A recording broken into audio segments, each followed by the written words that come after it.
Today, I'm going to talk about something that it's taken me a long time to get up the nerve to actually have a conversation about.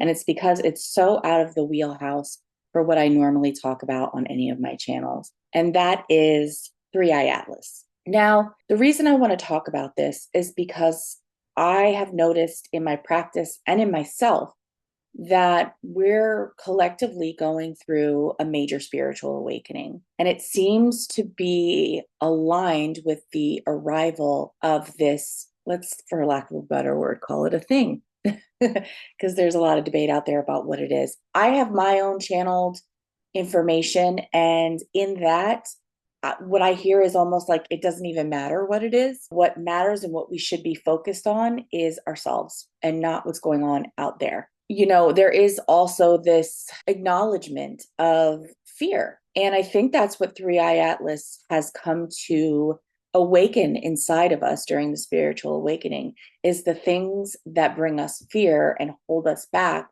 from really connecting with who we truly are, which is what this channel is all about. Hi, my name is Kristen. I'm a transformational hypnotherapist, medium and channel, and the owner of Soul Therapy, the Collective Transformation. I help people find who they truly are so they can walk into their purpose in this lifetime. A lot of times people either don't know what their purpose is, or if they do, don't know how to live in it. And so I help with both of those things. This specific channel is my way of putting out information on a very spiritual level about your birth chart and your soul's plan, and how to connect with who you really are and how to connect and live in your purpose. So over the past 2 years, I've been going through a spiritual awakening.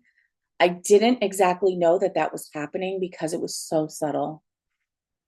There were very difficult things happening, but I've developed a culture within myself of when difficult things happen, we don't give them any power and we move through them as best as we could. But over the last 2 years, the experiences that I've been having have gotten so increasingly more difficult. It's almost as if the more effort I put into overcoming them, the worse things get. And when I checked in with my guides, it felt very strange to sit in silence and listen. And the things that I heard were incredible. As a matter of fact, even my clients and students, the things that they're getting out of me surprise me, because the more that I spend time not doing, not trying to fix, not trying to overcome, not trying to heal, but sitting with the feeling and understanding that it is a fear that's being shown to me. And how do I understand this? I'm having this communication with this 3iAtlas energy. And it's very strange because I have my own guides. I work with the angels and I work with Native American spirits. I'm not Native, but I do have, according to them, I do have shamanistic roots in other lifetimes. Not in this particular one that I'm aware of. I don't know. I haven't searched. But 3iAtlas is a new kid on the block for me. And it was a very strange yet exhilarating experience to connect with that energy. And what it is teaching me, and it subsequently wants me to teach y'all, is that your fear, the things that you are afraid of, and fear doesn't look like trembling in a corner all the time. Fear can look like resistance, where you don't like something or you don't want something or you are pushing something away from you in some sort of way, right? So it's this fear that is holding this reality back from expanding into everything that we're asking for. What I've also noticed is that people who are not in the spiritual community are divided into two parts.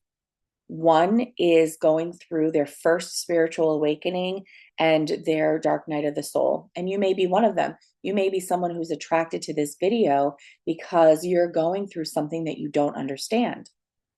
And then the other group is the people who have already been through a spiritual awakening, maybe even already had a dark night of the soul, and are already in connection with something that they don't quite understand yet. They're not quite in the spiritual community yet. And I use the word spiritual community to define anyone who already knows they are an aspect of the creator, the source creator, that they are not some little old me. They're actually a God within their own right. And the people who don't feel like that is a sin or blasphemous to say those kind of things. The people in the spiritual community understand that there is a soul that exists everywhere, and that it focuses its attention on your name in your body at this time on this planet. But no matter if you are already in the spiritual community, you are half in, half out, or this is brand new to you, it doesn't matter. Everyone is getting affected equally. Some people are going to resist the expansion to, and this is not to make anybody fearful, but it's just fact. It's just life. It's just what it is, and it's not, there's no good or bad about it.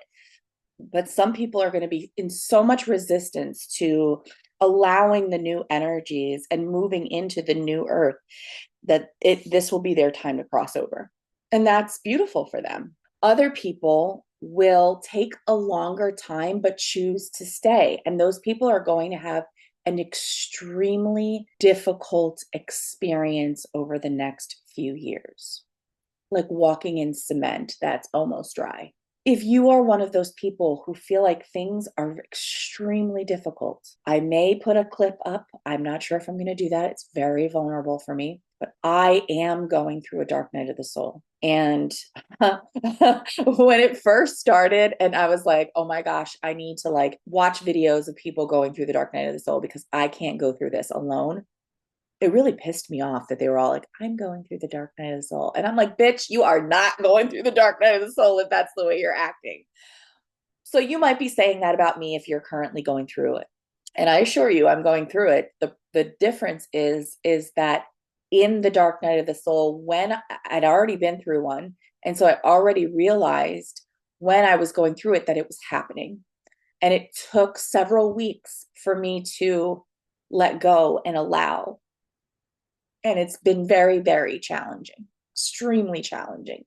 But I know that everything that I am and everything that I want and everything that I came here to be is on the other side of fear.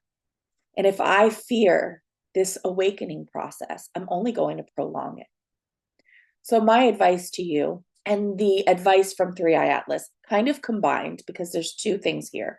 3iAtlas is showing you what your fears are, bringing them up to the surface so you can look at them and change your perspective and change your vibration on them to the point where you become in neutrality and therefore are able to lift your vibration to the new timeline. We'll call it a timeline for now, okay? The second piece is the piece that I wanted to put into it, and that is that in order for you to process through this fear, it will feel like a dark night of the soul. It will feel like a shedding of the old and no direction and so much confusion. And in one of the videos that I recorded of my experiencing the dark night of the soul, I have documented the entire experience, 2 videos a day, almost every day, of just pure releasing. Well, first resisting. That's on video too. In the beginning, it was just a lot of resistance. And it wasn't until I decided to let go and allow that decision that was made, that's when I started connecting with, ironically, I thought it was going to be Metatron because he tends to come in whenever I'm learning big lessons and comes in to support me. But it wasn't. It was 3iAtlas, which I didn't have any opinion either way about. So this is, you're watching me be like, wow, this is so cool, right? This is, you rarely get a medium or a sensitive's experience as it's happening of them channeling something new. When in 2016, that's the first time I began channeling. I was going through a dark night of the soul also, but it was at the tail end of my dark night of the soul. and I had decided to get off medication for anxiety and depression. And once I got off, oh my goodness, once it cleared a few months later, that's when the energy just started coming in, and I was trans channeling actually. I'm still able to connect with guides, but to trans channel, it didn't happen until a few weeks ago while I was right in the middle of a session, and it just came right in, and it felt amazing. And I felt like the energy of 3iAtlas is so incredible, so wise, so loving, like a parent. Parent is too high up, like an older brother, like a grandfather. Yeah, like a grandfather who just finds so much joy in you and who you are and what your experience is, and looking at the world through your eyes in amazement of what a child sees, right? But then wanting to pick the child up when the child falls, or guide the child into decision making. That's the energy I get from this energy. Because I just don't want to call it a thing, and I don't want to call it a being. I don't want to give it a label. Just call it energy, because that's what it's doing here. It is stirring things up inside of us, waking up the hurt. I hear people saying codes. Okay, we can use codes, DNA codes, energetic codes inside of our body that are being suppressed on purpose. And so, where's the free will in that? Except for the free will that we chose to come in and have this experience. Yes, but I think it's starting to get a little off balance. And even so, everything that's ever been created is already created. Everything that's already in existence or isn't in existence yet is already known. So it's almost like this is not new. This is a remembrance.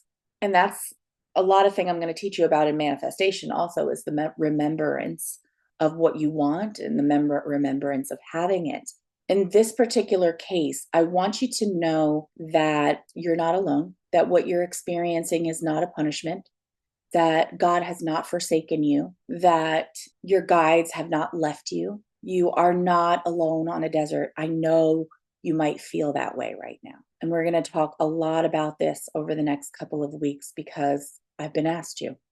Before I move on, I just wanted to say, if you're enjoying this video, please do not forget to subscribe to my channel so you can see more like it. And you can even share this with someone who you feel needs that information.